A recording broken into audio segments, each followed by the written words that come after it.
vrou wat hom ken. Vandag bid ons vir ons kosbare kinders. Vader, ek kom na U in die naam van Jesus en ek bring elke vrou van hierdie groep se kinders voor U. U weet hoe boos hierdie wêreld is. So ek vra deur die genade dat U 'n laar van beskerming om elke kind sal trek. Beskerm ons kinders se gees, liggaam, verstand en emosies teen enige vorm van kwaad of skade.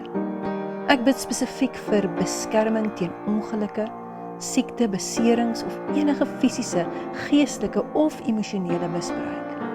Dankie vir die bloed van Jesus wat hulle skoon was. Laat hierdie bloed ook getuig teen die bose magte en dat boosheid geen reg sal hê om ons kinders aan te val nie. Ek verklaar Jesaja 54 vers 17 oor elke kind. Maar geen wapen wat teen jou gemik word, sal iets teen jou kan uitrig nie.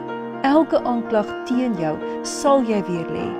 Dit is die erflating van die dienaar van die Here. Aan hulle laat ek reg geskied, verklaar die Here. Dankie vir hierdie belofte, my Vader.